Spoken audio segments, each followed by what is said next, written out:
Road स्थित कृषि बीज सेवा संस्थान अजमेर में एक दिवसीय किसान मेला एवं संगोष्ठी का आयोजन किया गया। कार्यक्रम के दौरान राजस्थान से विभिन्न क्षेत्रों से किसान लोग आए हुए किसानों को वैज्ञानिकों द्वारा पेड़ पौधों की एवं अच्छे किस्म के बीजों की व नई तकनीकी द्वारा किए गए साधनों का इस्तेमाल करने का तरीका बताया गया।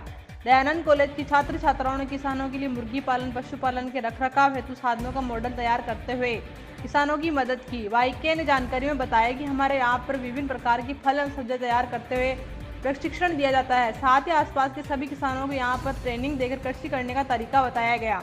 अजमेर सांसद भागीरथ चौधरी ने केंद्र सरकार की ओर से योजनाओं की विस्तृत जानकारी देते हुए बताया कि किसानों के लिए मोदी सरकार ने विभिन्न योजनाओं से लाभान्वित कराया है, जिसका किसानों को सीधा लाभ मिल रहा है।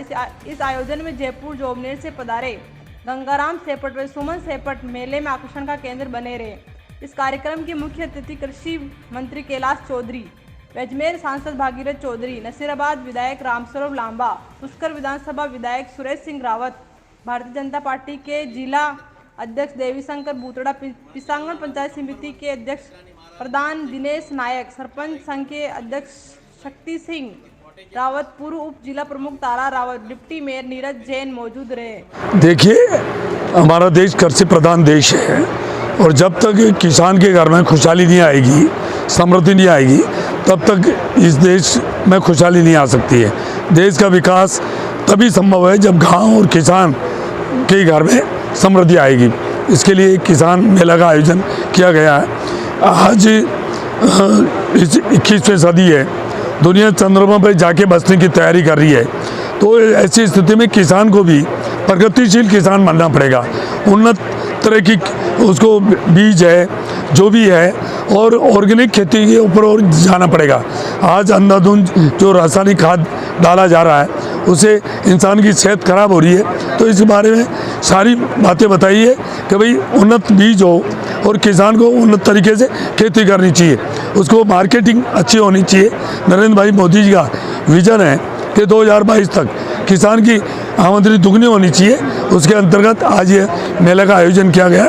हमारे कृषि राज्य मंत्री कैलाश जी चौधरी, हमारे सारे विधायकगण, सारे प्रधानगण और सारे जनप्रतिनिधिगण पार्टी के और सभी यहाँ देश प्रदेश भर के सारे प्रगतिशील किसान यहाँ आए हैं।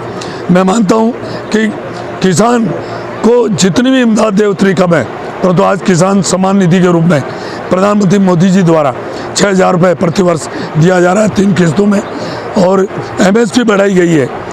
आज इसी कारण से आज किसानों के घर में समृद्धि आने की स्थिति बनी है। अभी देखा जा रहा है कि 4 राज्यों के प्रचंड जीत के बाद में जो खुशी की लहर है भारतीय जनता पार्टी के, बताइए थोड़ा। देखिए, मोदी जी का विजन है गरीब को गणेश मानकर उन्होंने जल कल्याणकारी योजनाएं जो चालू करी, चाहे शौचालय से लेकर गैस सिलेंडर से लेकर जल जीवन मिशन से लेकर जनधन खाते से लेकर जितने भी जन कल्याणकारी जल जीवन मिशन, जो जन कल्याणकारी गरीब को उत्थान कैसे हो, गरीब और अमीरी की जो खाई है उसको कैसे मिटाई जाए, और जो योजना लाई गई है किसान के घर में कैसे समृद्धि आए, और गांव गरीब किसान सभी वर्ग और हमारा यहाँ का जो व्यापार है वो भी कैसे बढ़े, ये देश समृद्ध कैसे बने, ये देश विकसित राष्ट्र की श्रेणी में कैसे खड़ा हो, और इसके लिए ये देश परम वैभव पर कैसे पहुँचे।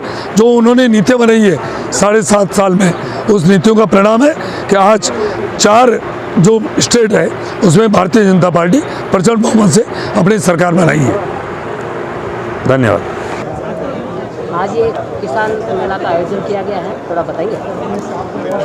ये किसानों का मेला है, इसमें किसान दूर दूर से आए हैं और वो यहाँ पर जो नई टेक्नोलॉजी है उसको देख रहे हैं फसल के लिए, और इसके साथ ही नए सीड है जो ICAR का रिसर्च है उसके अंदर नए सीड किसानों को अवेलेबल करवाए जा रहे हैं, और आने वाले कल में किसान आत्मनिर्भर बने उस योजनाओं को लेकर जो प्रधानमंत्री माननीय नरेंद्र मोदी जी की जो योजना है वो धरातल पर उतरे, उनकी जानकारी मिले, इस दृष्टि से इस मेले के अंदर आयोजन किया गया है। और मुझे लगता है कि आने वाले कल में देश के किसान को आत्मनिर्भर बनाने के लिए इसके लिए मेले का बड़ा महत्व होगा, और प्रधानमंत्री जी की योजना है वो धरातल पर उतरेगी। आज चाहे 10,000 FPO बनाए जा रहे हैं, एग्रीकल्चर इंफ्रास्ट्रक्चर फंड का 1 लाख करोड़ का प्रावधान है जिसमें सॉर्टिंग ग्रेडिंग के और जो प्रोसेसिंग यूनिट लगे, किसानों को और किसान व्यापारी बने। इस दिशा में माननीय नरेंद्र मोदी जी की सरकार काम कर रही है। नई टेक्नोलॉजी, चाहे ड्रोन हो, हाइड्रोपोनिक्स खेती हो, एरोपोनिक्स की खेती हो और सेंसर बेस्ड खेती हो, तो उससे अपने समय को भी बचा पाएगा और नई टेक्नोलॉजी से उत्पादन को भी बढ़ा पाएगा। इस दिशा के अंदर प्रधानमंत्री जी का विजन है कि हमें 2022 पूरा होते होते किसानों की इनकम को डबल करना है और डबल से भी आगे जाना है, और उस दिशा में हम निश्चित रूप से आने वाले समय के अंदर समय रहते हम पूर्ण कर पाएंगे। अभी देखा जा रहा है कि किसान बिजली को लेकर काफ़ी परेशान है, तो बताइए थोड़ा सा। ऐसा है कि राजस्थान के अंदर तो किसान के हालात बहुत ही बदतर है, क्योंकि राजस्थान के अंदर तो किसानों से वादा किया था कि हम अगर सरकार में आए तो किसानों का संपूर्ण कर्जा माफ़ करेंगे, लेकिन राजस्थान के किसानों का संपूर्ण कर्जा माफ़ हुआ नहीं। और इसके साथ ही उन्होंने बिजली के बिलों का कहा था कि हम नहीं बढ़ाएंगे, लेकिन अब बिजली के बिल बढ़ के आ रहे हैं। और इसके साथ ही ट्रिपिंग होती है, समय पर लाइट मिल नहीं रही है किसानों को, और जो सम्मान निधि का पैसा है तो वो भी किसानों को जो मिलना चाहिए उसमें जो नाम कई ऐसे छूटे हुए किसान हैं उनके भारत सरकार के पास नहीं पहुँचे हैं पूरे। और हम तो ये चाहते हैं कि किसानों की बाजरा है वो भी MSP पर खरीदो। भारत सरकार बाजरा खरीदने के लिए तैयार है, लेकिन राज्य सरकार की ओर से प्रपोजल अभी तक आया नहीं है।